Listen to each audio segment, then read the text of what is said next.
Jeffrey in Pennsylvania. Jeffrey in Pennsylvania, you are on the line with Jimmy and Jovan. Great to hear from you. How you doing? Pretty good, Jimmy. Good to meet you, Jovan. Never spoke to you before. Howdy. So, howdy. So Jimmy, I was listening to you and Matt on the previous broadcast. I was trying to get in, but it was jam-packed, so I couldn't get through.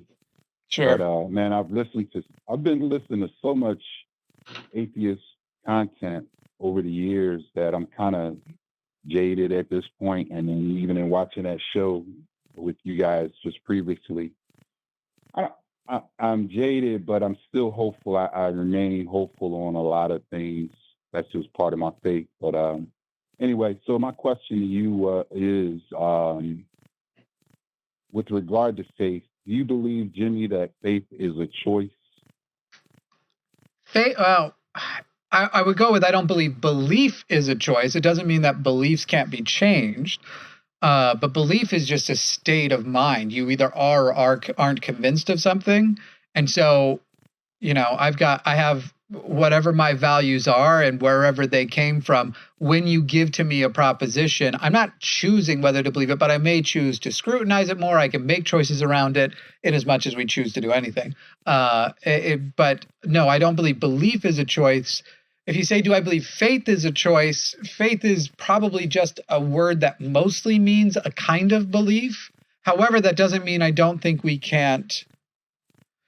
That's a lot of negatives. I got to make sure I write this word. I got to say this correctly. I do believe we still can change our beliefs and that our choices will lead to the changes.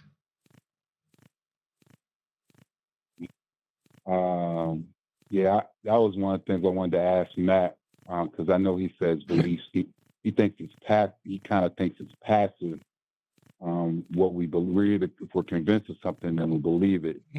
But I tend to, my experience is that whatever we believe or don't believe, both of those are equally choices. That's what I think. What do you think about that? I don't think that that's true. And maybe we're getting pedantic about uses of words or something, but I don't think when you see a jar of peanut butter and from the outside it looks filled to the brim and you internally adopt a belief that means it's probably full or that it is full, or you lift the jar of peanut butter and you feel that it's full, the evidence has compelled you to accept it. The acceptance isn't, you don't then go, okay, do I choose this belief? Is it a choice or not? It is simply the state of whether or not you've gotten there. So again, I think that you can have choices surrounding your belief, and there can even be beliefs that are working their way in, and you're like, kind of like you were talking about, being jaded or whatever. And you can have that distinct moment, like I had losing my Mormon faith, where you go, I'm going to actually assess right now whether or not I still believe in Mormonism. And I'm going to give myself a moment to entertain the idea that Joseph Smith was a fraud. And basically just giving myself the permission, then everything fell into place. But even there, it kind of shows you the belief itself wasn't the choice. Choosing to allow myself to entertain the possibility, then it was like the mental state came together, because it was like, look at all of these pieces I was holding apart because I wouldn't entertain it. And as soon as I took the fraud thing and out of there, saying that I wouldn't, or stopped blocking the fraud thing, they all fell into place. They all just linked together. And I went from, in a very short order, obviously lots of months, years leading up of doubts to that moment. But then actually that moment of permission to myself wasn't me deciding to choose. It was me deciding to allow myself to consider it. And then very much the feeling of realization did not feel like a choice. In a way, it felt invasive. In a way, it went, oh, fuck, that's what happened. He's a fraud. So when that invasive event happened, you're saying at that point, you're not making a choice to disbelieve Mormonism?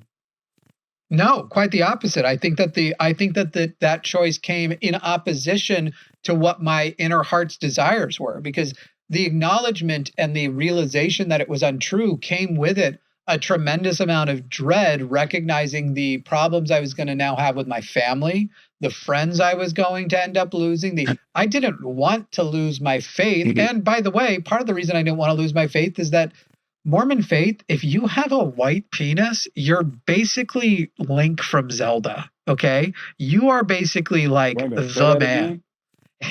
If you've got a white penis in Mormonism, that's basically winning the lottery. You are so special.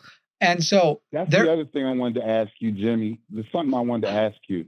Okay. Do you think you're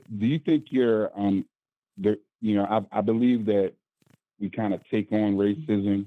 Like, I don't think you were born a racist, but you probably took it on because of the influences around you. Do you think that your racism that you took on is what attracted you to Mormonism? Well, I wasn't attracted to Mormonism because I was born into Mormonism. I do think because the way it was said sounded like is the reason you were Mormon because of the fact that you were racist, which is so funny. I will say I wasn't attracted. I was born into Mormonism. I would say that wanting to maintain the norms that I had, which I now recognize was racism and misogyny, was probably why I went initially to a very libertarian, what these days you would call anti-woke. Back then you would call like maybe edgy or anti-SJW. My initial like deconstruction resulted in the type of atheist that I can't stand to be around as much as theists who are, fucking Westboro Baptist Church, the worst kinds. It was very libertarian. I don't ever want to get fooled by anything again. So any institution that I don't individually like, I'm just going to say is invalid and basically a cult also. And, I didn't go hard at the race realism. I was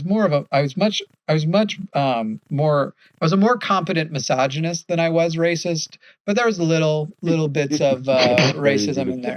Yeah, I excelled at misogyny. I was really, really good at it. I was a better misogynist than I was a racist, guys. That's definitely true. Oh yeah. I could let some black people into my home, but a woman? I would even say that by default, I probably respected men of all races more than women, because at that time I was getting intercepted by the algorithms that be of very much the like. Now these were communities I participated in. However, I left because they were rapey, but I was very into the like pickup artist stuff. And so I fully bought into with men, you want to appeal to men's logic and everything. With women, here's how you manipulate them and trick them into because as long as they think, one of the things that they talk about a lot is shit like a woman wants to be able to say, one thing just led to another, and I did it, and then it just happened, and it was but almost like it's an adventure. Like, oh, I had no idea it was coming, and then it just happened. But then so many of the people in the pickup artist thing were even too rapey for a misogynist like me at that time, where it was also like practice making out with drunk girls. And then go for the better ones when you go out at night to pick up and shit like that. All I'm saying is Jimmy in a fedora claiming that he's a wolf while also calling his having a partner that he calls where he's like, I'm alpha and she's I'll protect my pack, and then growling at the camera just makes so much sense. And yet not remotely what it looked like, but it is a good image. I didn't do the fedora peacocking. I did usually eyeliner. I wore eyeliner and little faux hawk. I'll send you a picture at some point if you promise never to show anybody. But my peacocking, I'm gonna go and stick out and be extra. It was probably between that and doing magic tricks, which sometimes I use the magic trick stuff to help teach skepticism, but there is a dark side to it. Despite what people think, can you put a fedora on and then just do me a favor? Pull a rabbit out of a fedora? No. Well, you don't own one? I barely own a hat. Do I look like I have a hat? I'm going to Amazon for our next show. I'm sending you a fedora, and I want you to wear it and then tell me that you're activating Dark Magician Girl I will do it if we hit because 1,000 paid members on Patreon. That is not happening for free. We gotta cash in to make something like that happen. Anyway, Jeffrey. You guys heard it. Jeffrey, I don't remember where we were. The only thing I remember saying was telling you about how good I was at misogyny. I was amateur at racism. Right. Yeah, Besides, like the institutional stuff, I benefited from my privilege and thought it was all me. But I mean, but that's like mainline shit. I'm saying I didn't exceed the expectations of the standard racist experience of a white American boy. Right. That's a shame. Chat, if Jimmy shows me the picture, I'll show you all for 900 Patreon subs. There we go. I'll send it to you. Hang on, I've got to find it. I think I sent it to my girlfriend not too long ago. Sorry, go ahead, Jeffrey. No, I was just saying it's a shame that we're born into these things that shape our understanding of things, and a lot of it is so sinister and it's a lie, unfortunately, that we buy into until we recognize it and find out it to be the bullshit that it is, unfortunately. Unfortunately, even what I bring to a lot of the atheist content is considered by many that oppose me as being bullshit. But unfortunately, I just don't agree with a lot of their assessments of what they consider to be bullshit from their point of view. Well, let's hear it then. I found it to be just love and loving God and loving my neighbor. Like I found that to be very instrumental in living my life and causing me to have peace between other people. Okay, so but can we separate that the atheist thing? Loving your neighbor, we could call a lot of different concepts that a lot of different people talk about. And listen, at the end of the day, if my neighbor keeps letting their dog shit on my side of the grass, I'm not gonna just sit there and be like, but I love you and I love your dog shit. But it doesn't mean I'm gonna go set their car on fire. Probably, I'm not gonna do that. But I'm not going to embrace them as I like mostly for my neighbors to be strangers. I think that's what I think that makes everybody happiest and is the least risk. But not everybody's that way. Loving your neighbor and the concept of loving a God is different, especially if your God doesn't exist. The thing when you say you're jaded from all the atheist content, the stakes that you are leaving on the table here is if you're getting benefit from loving your God, but your God doesn't exist, that means you're actually getting benefit of something you did and giving it credit to somebody else when if you did it, presumably anyone could do it, and you can spread whatever that positive thing is without having to put a spin on it. Because Jeffrey, at the end of the day... Yeah, I understand that point, Jimmy, but what if it's not me? That was one of my actual arguments that I tried to present to the atheists before is, like the love that I felt for Matt Dillahunty, at one point I finally realized this ain't coming from me. God, this is you loving him because this guy is making me mad. I don't like what he's saying. He's just being arrogant. He's all of these negative things that were making me not like Matt, right? But I was like, but God was like, but yet I still love him, Jeff. So then what about when I have a similar experience? When obviously, if you go back through history on this channel or the line, you can go back and definitely see that I used to get more upset and take much more personally when somebody disagreed with me and I didn't have those skills. But I've developed the skill to first of all, I recognize most people as strangers, but there are times where I actually enjoy being around those people. If I'm going to go fishing, I probably would rather fish with a fucking MAGA person who keeps their fucking shit to themselves than I would like an activist who can't shut up about it even when we're fishing. Because I'm probably trying to escape the actual world and forget that we're living in a fascist nightmare for just an hour in an evening sometime than I am trying to talk about any of that stuff. I'd rather go with a MAGA who can sit in silence than a leftist who can't shut the fuck up to fish. Also, it's bad for fishing. You know, the only difference between you and I is that, and that thing you just said, the only difference between you and me is that I recognize that, it's actually coming from God, whereas you're saying that. But that would be counter. That would be counter But to wait, that would be against God's interest, because it's making me better at getting people to stop believing in him.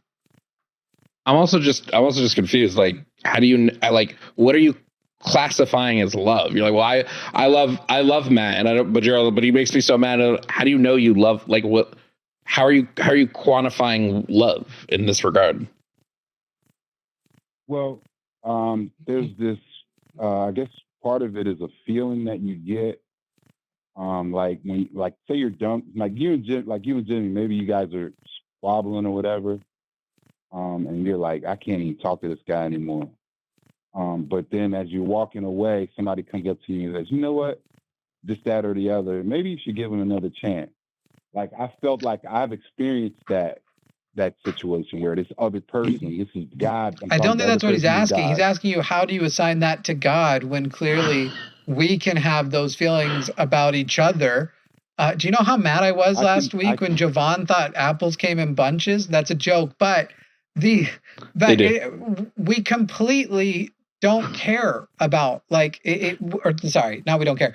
We are capable of moving on without any God belief. So why are you saying that must be God when people who don't believe in God, what demonstration do you have that that's impossible unless a God exists? There's the simple way to put it. No, I can just discern my own spirit versus God's spirit. And how do you know you have a spirit? This is the whole point. You're missing the fundamentals. Confused. I'm still just so confused on what you mean by when you say, like, it sounds like you don't love somebody. It sounds like there's something in you that is going, I want this person to believe what I believe, and because I want them to believe what I believe, I consider that love. That doesn't sound like love. No, that sounds like what my dad did. I get angry when someone disrespects someone that I love, like, and just Jeffrey, misrepresent someone that I love. I would get mad if somebody came up here and disrespected Jimmy, but I don't love Jimmy. Like, he's a cool dude. Don't get me wrong, but like, yeah, love is such a weird word because it means a million things. I feel like respect. One of the number one things that love is respect. Okay, Jeffrey, that's so what you're doing is already, first of all, let's start with the fact that love means a million things, and you mean a million things with love. But then from there, are you, and I think you probably are, but I'll ask you, do you think that you're pretty good at reasoning? You're other than maybe your God belief, from my perspective, you are at least, you can do a human level of reasoning pretty well, and you can be logical, right? Yes. So is it possible that an individual who's going through life and can reason, can observe, can be logical, they could see that other people benefit from having a thick skin? They can see that other people benefit from being forgiving. They can see that the social consequences of being a person who is open to other people, open to more love, open to more positivity, a person who would defend somebody who they otherwise disagree on other stuff because there's something unjust. And do you think that maybe a person can have all of those purely on the basis that we have obviously evolved a biological state of empathy, a biological presence of empathy in our brain?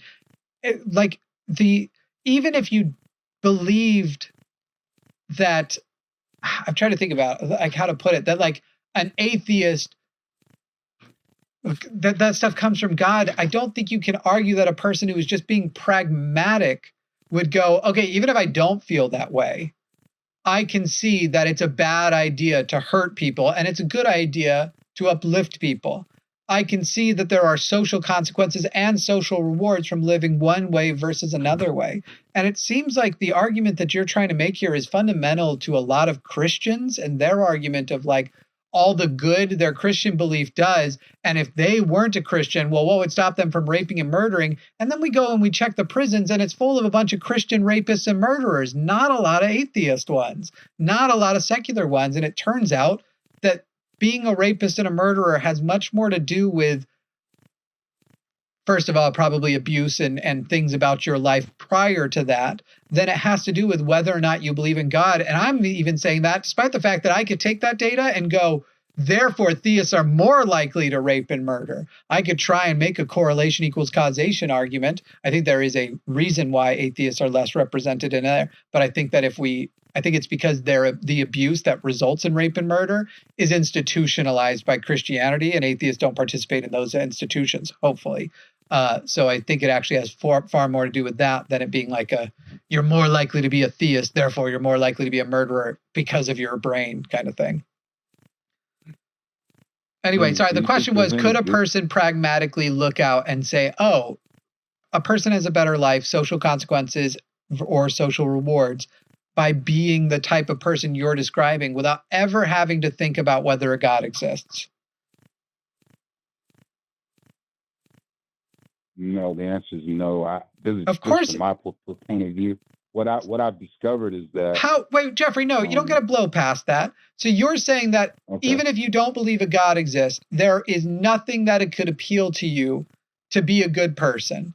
That no, because you said the answer is no. So it's impossible that I, who doesn't believe a God exists, could look out and go, look at how being a good person socially rewards people and how being a bad person socially punishes them. And so I think I'm going to go with the being a good person side from a purely pragmatic, even selfish perspective. Selfishly, I want the rewards and not the consequences. You think it's impossible for a person to make that assessment and then further enjoy living that life because we have innate empathy? No, you can make that assessment and enjoy it later. But the only difference I'm saying is that what you're not recognizing is that the origin of that inclination comes from God himself. Prove it. Because this is the point. I'm telling you it doesn't. And I'm telling you that we have great biological reasons not to. I've already brought up, we know from evolutionary psychology, empathy is the foundation by which our society has progressed. And as we even look at religions, if anything, they have slowed the progress toward humanism. Slavery was a religious institution. And then religious people becoming more humanist realized it was fucked up. Okay, so I'm sitting here saying you're wrong, and I can give you a physical, historical, and scientific basis for why I'm saying it is in you and it is biological, no God necessary. I'm happy to give you more of them if you need. You're saying, no, it's God. So can you prove it's God with anything comparable to what I can prove to you that there is a biological, historical, and psychological basis for it? My only proof is that I'm fucked up, dude. So am I. And that you're fucked up is Jovan. Exactly. Well, that's my proof. That's not proof of anything. Don't rope me into this. Why am I catching strays? He ain't signing on to that. He ain't trying to admit that. I don't think this idea that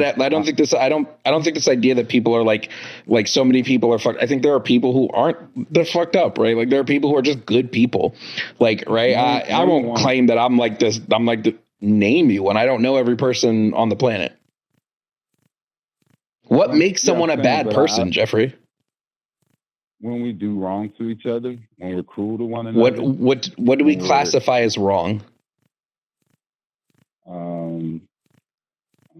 Stepping on your brand new shoes that you did on purpose. That's a very myopic example, okay. Jeffrey. How about me? Okay, when I was a little kid, right? I was just telling this to a friend of mine the other day. But you're not a little kid anymore, right? So that's not who you are. That's who you were. Who are you now? I don't care about who you were. Okay. Jeffrey, did you vote for Trump? Now, no, I don't vote. Well, that's not great either, but Jeffrey, my ancestors are lamenting that reality, but go ahead.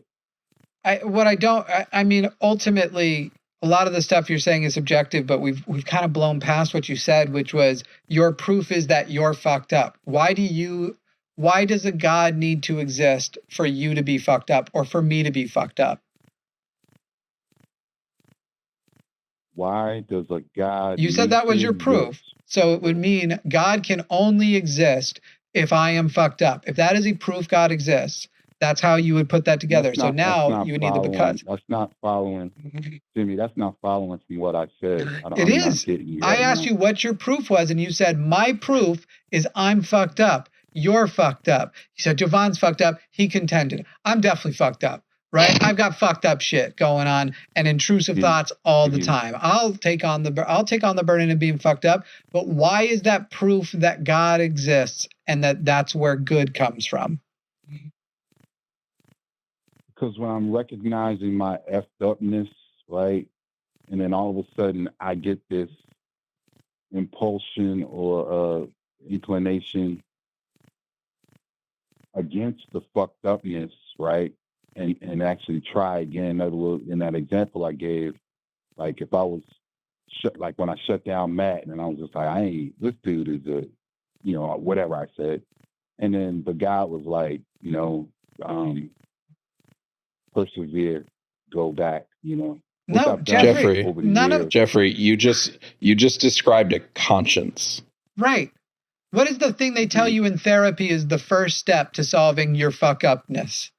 By the way, it's also the first step to recovering from addiction, alcoholism, which is obviously a type of addiction, the first step of self-improvement in any significant way. What is the first step always? I'm not sure. Maybe acknowledgement. Let me get. It's acknowledgement. Acknowledge the problem. Admit to yourself that you have the problem. And it's literally the first step. And then the next steps are the ones that you work through. And again, none of what you have said is proof. Look, I could have gone through my entire progression from awful Mormon to now subpar secular humanist at best. Okay. I could have gone through that whole progression. And instead of saying that responsible for that was going through a lot of therapy, was interacting with more people, internalizing things less, and becoming, honestly, the number one thing, becoming more self-aware, which is part of that awareness thing. But if I said, and then, by the way, the thing that inspired me to do it was Grimace, the McDonald's mascot, I would have as much evidence that Grimace is the god or whatever as you do for yours. What we're saying is just because that is the word you have given it to and ascribed it to does not mean that it is that your attribution is correct. It is at best confirmation bias. You say, God makes me feel better when I'm angry. Then later, when you're angry, you feel better and go, oh, I'm noticing that that's God making me feel better. Meanwhile, if there's another time that you fly off the handle and God didn't do that, you don't really acknowledge it or give it the same note and go, oh, God was missing. This was his fault. It's only his fault when it's good, and you just miss it when it's not. It's cognitive bias, and these are the types, confirmation bias. These are the cognitive biases that we all have to learn to get past and get over, so we don't keep getting fooled by fallacious beliefs, as Jeffrey, I'm afraid you have. And by the way, yours is the basis that almost everybody believes in their religions that conflicts with you. The foundation of what you're saying right now is why a Mormon will tell you they are a Mormon, including the fundamentalists. Why they'll tell you that's why they're a Mormon, and it's really important they marry several underage girls on the same basis of what you're describing. Jimmy, is there something called confirmation? And how do you tell the difference between confirmation and confirmation bias? Confirmation and confirmation bias would be, confirmation is you test and you actually take full note and full assessment of anything that actually, so when you're asking if they are opposite categories, no, they don't actually exist. But if you want to know what the difference overall is, confirmation, if we're talking about in a scientific sense, would be repeating testing and finding out that they are consistent, that they are correct consistently. So if you were actually trying to practice healthy levels of confirmation, anything that proved your thing right, you would take note of. But if something proved it wrong, you would then dismiss the overall thing. Basically, what you're asking is, does the scientific method exist? And yes, it does. Confirmation bias works in the opposite way. So Mormons, like I said, and I'm sure everybody has an example of the way they do this in their life. If you believe prayer works and you pray for a new bike, whenever you get the bike, even if it's in mysterious ways that you did yourself, that's an answer to the prayer. And you go, oh, I prayed for a bike, I got it, prayer works. But if you prayed for somebody to get better, and they don't get better, and then you say, oh, God works in mysterious ways. So it's not that prayer isn't working, it's that he answered, but his answer was no. That's you basically coming up with a way to let go and not let it affect your belief because you have these special exceptions cut out for it. And it's a way to make you feel more and more like these things are true. And confirmation bias is something everybody has to fight against and make sure whatever you believe in, anything that you especially stake your beliefs in, you will experience confirmation bias and a tendency to be less skeptical of things which confirm it and more skeptical of things which exist in defiance of it. Does the existence of confirmation bias exclude the possibility for the existence of actual confirmation? No, and I think I just explained that. The scientific method can produce confirmation of many things. And we only accept that confirmation as maintaining validity, therefore holding a status as a theory, past hypothesis, if nothing comes along and we'll make up a word, deconfirms it. Jimmy, do you drink beer? Nope. Y'all gone it. Yeah. Jovan, do you drink beer? No. I don't really drink it that much either myself, but when it's hot outside, I enjoy it. I only drink water. So you guys was or water with electrolyte salt in it. So when I was watching you and Matt, I was thinking to myself, you know what? I like to just sit around the fire, drink a beer with Matt, and drink. I thought that was going to go a more interesting direction where you were going to prove we were evil because we drank beer. Jeffrey, I appreciate that, but I think what you need to do now, this call has gone on long. We've got other callers waiting. We want to jump to them. What I think you need to do now is go back and rewatch the call because I worry that you're not fully getting me. So go watch the call back and call back again because it seems like some of the questions even started becoming repetitive here. And just go watch and see if that helps out because I can't tell you how far from. I will do that. I will do that if you'll do that. Sir, not only am I going to do that, I'm going to rewatch the call probably multiple times because I guarantee you we're going to edit this and put it out as a clip this week. Like we put the fun calls out as clips as well. So as part of my job, I'll rewatch it. You're going to make me famous. I love you guys. Okay. Peace, all right. Jimmy. Thanks, Peace, Jeffrey. Jovan. See you later. Bye. Yeah. I only love my bed and my mama. I'm sorry. It just meant like the word love, and I'm not trying to be a curmudgeon about it. I know I kind of am, but it's tough because the word love it means so much stuff where it's like somehow I'm using the same word to express my affinity for my dog, my girlfriend, and my affinity for blowjobs. For some reason, I'm using the same word for all three. When theists say love, they never mean. That's why I'm asking him, like, what do you mean by you love Matt? Because you definitely don't. It's not a feeling that you feel. You're using this to justify your desire to change them to your belief system. Right. And look,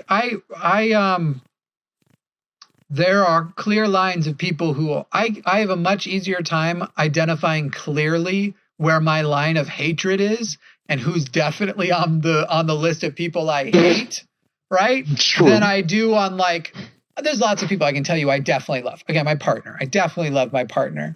Matt, I'll argue I love Matt. Like Matt and I have been friends now for years. And Matt, even when we have intense conversations, can be great friends afterwards, even if we end the call pretty pissed off at each other. And we've tested that hypothesis plenty of times. And Arden, I love. And so I do, when I hear somebody like, I love Matt, I'm like, well, I actually do. And I don't think you do. But I have a baseline level of, I don't know Jeffrey, but if I saw Jeffrey drowning in a pool, I would behave as though, even if I don't love him, the acknowledgement of somebody loves that guy. And I should get him out for their sake. I should, even putting my own body at risk within reason. If certain people were drowning in a pool, my secular humanism would be tested and I would fail. You know what I'm saying? Yeah, it just makes me think of Bible thumpers who are yelling at gay people on the street and go, "But I'm doing this because I love you. You don't understand.